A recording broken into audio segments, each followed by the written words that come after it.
स्वागत है दोस्तों आपका एक बार फिर से एक नए वीडियो में।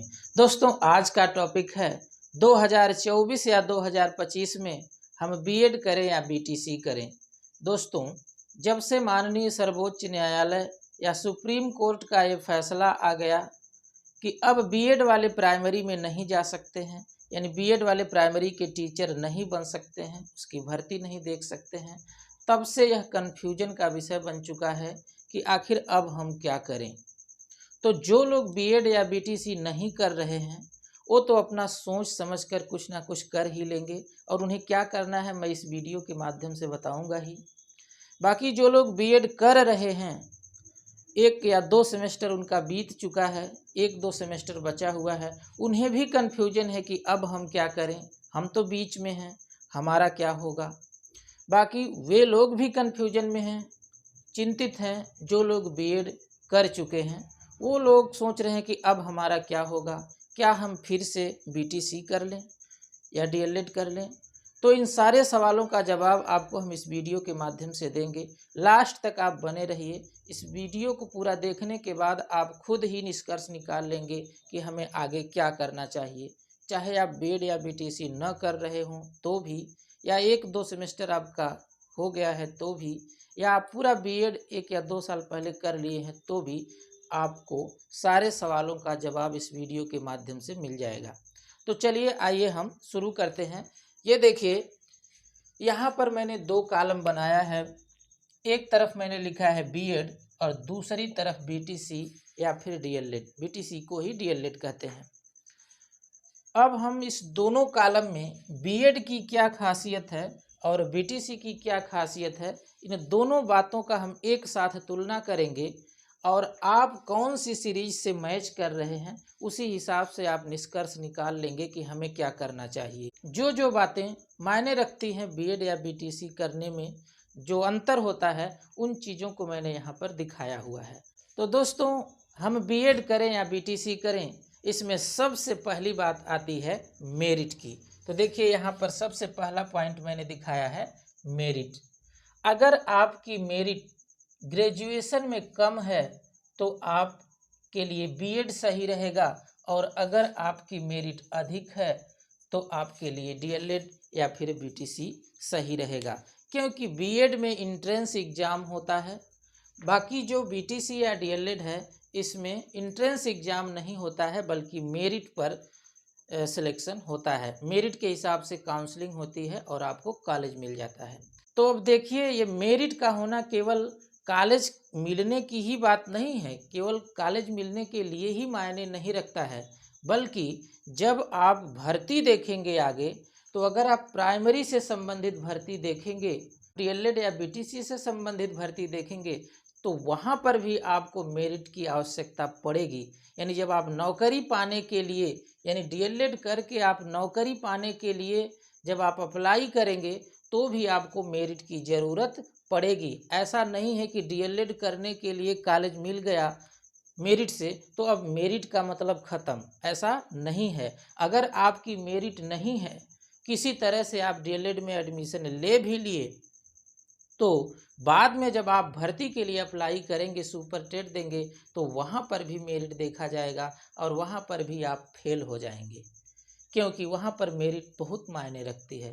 तो अगर आपकी मेरिट अधिक है तो ही आप बीटीसी या डीएलएड करें। अगर आपकी मेरिट बहुत कम है, 60% से भी नीचे है या 60% के आसपास है, तो आप डीएलएड या बीटीसी करने की बात न सोचें। ये मेरे हिसाब से है, बाकी आप अपना कोई भी निर्णय ले सकते हैं, उसके लिए मैं जिम्मेदार नहीं हूँ।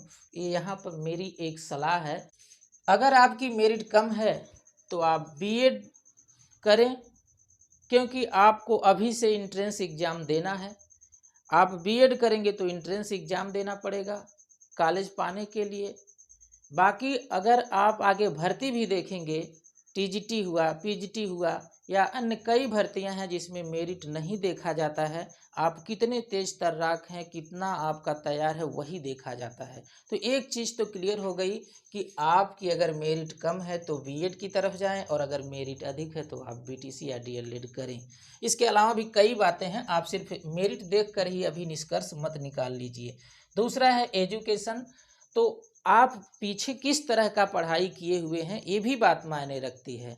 अगर आप केवल एक ही विषय को अच्छे से जानते हैं, चाहे इतिहास है, भूगोल है, हिंदी है, संस्कृत है या बायो है, फिजिक्स केमिस्ट्री है, अगर आपको एक ही सब्जेक्ट की पूरी जानकारी है, बाकी अन्य सब्जेक्ट में आप बहुत कम जानते हैं, तो आपके लिए बीएड सही रहेगा। क्योंकि इससे संबंधित जो भर्तियां आप देखेंगे उसमें मैक्सिमम ऐसा होता है कि एक ही सब्जेक्ट से अधिकांशतः सवाल पूछे जाते हैं, अधिक से अधिक सवाल एक ही सब्जेक्ट से पूछे जाते हैं, आपका जो पर्टिकुलर सब्जेक्ट है।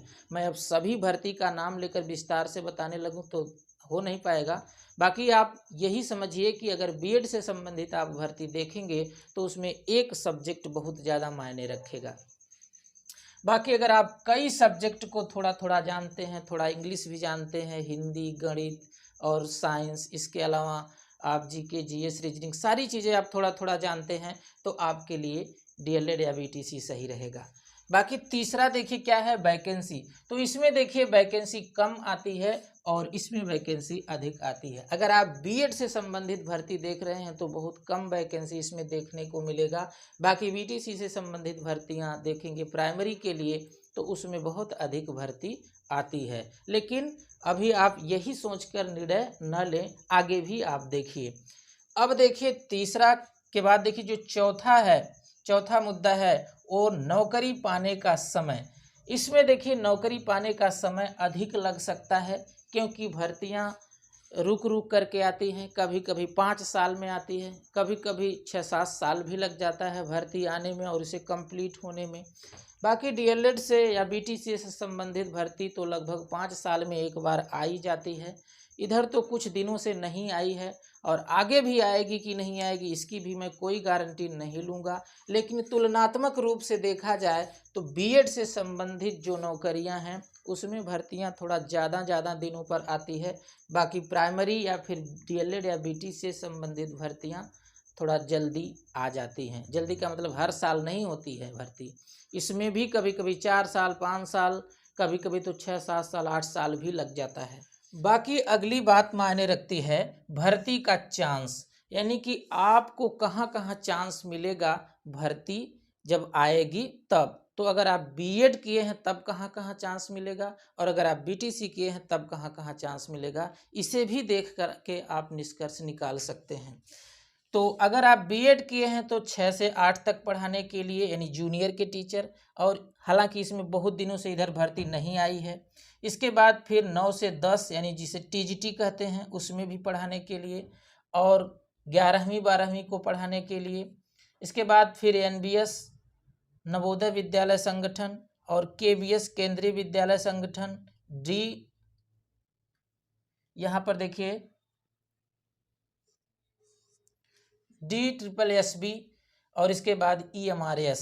ये यहाँ पर चांस है कि कहाँ कहाँ आप अप्लाई कर सकते हैं बीएड करने के बाद। तो यहाँ पर देखिए आप चांस कुछ अधिक लग रहे हैं, यानी 6 to 8, फिर इसके बाद 9वीं 10वीं को, इसके बाद फिर 11वीं 12वीं को, 9वीं 10वीं को टीजीटी कहते हैं और 11वीं 12वीं को पीजीटी कहते हैं। इसके बाद एनबीएस है, केवीएस है, DSSB है और EMRS है। तो यहाँ पर चांस है आपको बीएड करने के बाद भर्ती देखने का। और यहाँ पर देखिए अगर आप बीटीसी या डीएलएड किए हुए हैं तो आप 1 to 5 यानी प्राइमरी के टीचर, इसके बाद फिर जूनियर के टीचर और केवीएस में यानी केंद्रीय विद्यालय संगठन में, बस इतने ही चांस हैं। इसके बाद एनवीएस और इसके बाद EMRS में प्राइमरी की भर्ती नहीं आती है, क्योंकि ये आवासीय विद्यालय हैं, छोटे बच्चे आवास में रहते नहीं हैं, तो इसलिए यहाँ पर प्राइमरी की भर्ती नहीं आती है। 1 से 5 तक के जो टीचर रहेंगे यहाँ पर नहीं रहते हैं, क्योंकि इसमें भर्ती ही नहीं आती। तो अब इसके बाद देखिए जो सबसे खास बात है और बहुत ज़्यादा मायने रखती है निर्णय लेने में, वो है कंपटीशन। अब आप ये सोचेंगे कि बीएड कर लें तो ज़्यादा कंपटीशन रहेगा कि बीटीसी कर लें तो ज़्यादा कंपटीशन रहेगा। मतलब ये है कि हमें आसानी किस में होगी, हमें जिसमें आसानी होगी हम वही करेंगे। तो देखिए कंपटीशन दोनों में है, मैंने दोनों बातें लिखा हुआ है, कम अधिक और इसमें भी कम अधिक। इसका मतलब क्या है, अभी वर्तमान समय में बीएड वालों के लिए कंपटीशन अधिक है, क्योंकि बहुत दिनों से लोग बीएड कर रहे थे और बहुत ज़्यादा लोग बीएड कर चुके हैं।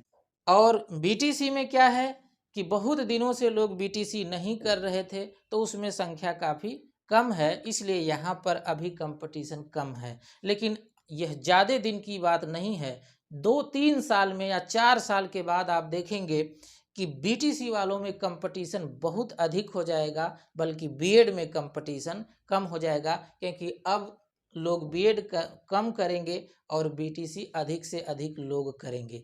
तो भर्ती जिस तरह से आती है उसी तरह से कंपटीशन भी इतना तगड़ा हो जाएगा कि आगे यह बात नहीं रहेगी कि बीटीसी वालों में कंपटीशन कम है, यानी प्राइमरी की भर्ती देखने के लिए कम कंपटीशन है, ऐसा आगे नहीं रहेगा। बाकी मेरे हिसाब से कंपटीशन बहुत ज़्यादा मायने नहीं रखता है। अगर आप अच्छे से पढ़ाई किए हुए हैं तो 2 ही सीट में एक आपकी हो जाएगी। बाकी अगर आप मेहनत से पढ़ाई नहीं किए हुए हैं, आपकी तैयारी नहीं है, तो लाखों लाख भर्ती आए, कोई फ़र्क नहीं पड़ता है, आपका सिलेक्शन होने वाला नहीं है। तो तैयारी ज़्यादा मायने रखती है। इसके बाद फिर है प्राइवेट जॉब, जो बहुत खास पॉइंट तो नहीं है, लेकिन फिर भी ठीक है।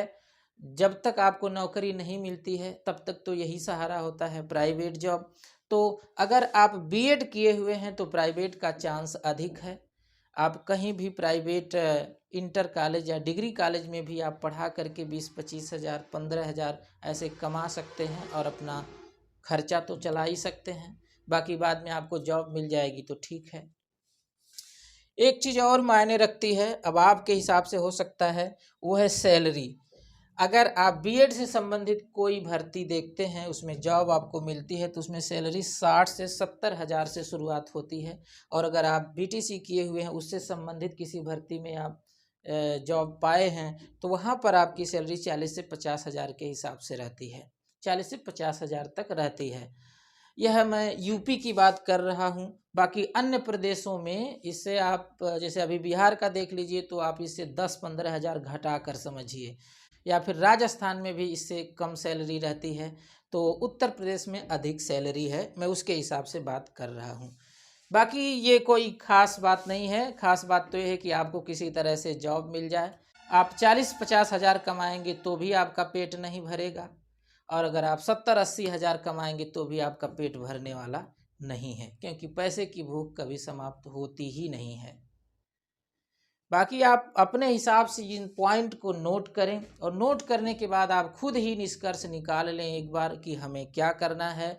बाकी हमारे हिसाब से इस समय अगर आप कुछ भी नहीं कर रहे हैं, तो शायद आपकी अगर मेरिट ठीक ठाक है तो आप बीटीसी कर लेंगे तो ज़्यादा सही रहेगा। लेकिन अगर मेरिट ही नहीं है तो भी आपके लिए बीटीसी करना ठीक नहीं रहेगा, क्योंकि किसी तरह से अगर आप बीटीसी या डीएलएड करने के लिए कॉलेज पा भी जाएंगे, तो जब भर्ती होगी, सुपर टेट होगा, तो आप वहाँ पर फेल हो जाएंगे।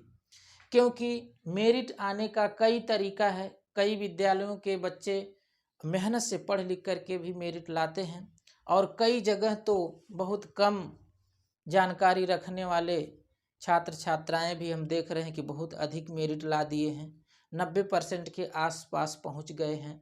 अब वो कैसे मेरिट ला देते हैं वो तो वही जानते होंगे। तो इस हिसाब से ये सारे पॉइंट नोट करके आप पूरा अच्छे से सोच समझ करके आप निर्णय लेकर आगे बीएड या बीटीसी कर सकते हैं। बाकी जो लोग कर रहे हैं बीएड या फिर कर चुके हैं, उन्हें चिंतित होने की कोई ज़रूरत नहीं है। यहाँ पर मैंने जो जो चांस बताया है उसके लिए आप एकदम लग जाइए, आपको निश्चित ही जॉब मिल जाएगी। बाकी अगर आप बीटीसी भी कर लेंगे तो भी ये निश्चित नहीं है कि आप घर बैठे ही जॉब पा जाएंगे, आपको मेहनत तो करना ही पड़ेगा। 100% आप बीटीसी किए हैं तो भी मेहनत करना पड़ेगा। यह भूल जाइए कि बहुत ज़्यादा भर्ती आएगी और उसमें हम सेलेक्ट हो जाएंगे, ऐसा नहीं है। बीटीसी भी बहुत लोग किए हुए हैं और आगे अब देखेंगे कितना अधिक से अधिक लोग बीटीसी करेंगे, जिसके कंपटीशन की कोई सीमा नहीं रहेगी। इसमें भी बहुत ज़्यादा कंपटीशन हो जाएगा।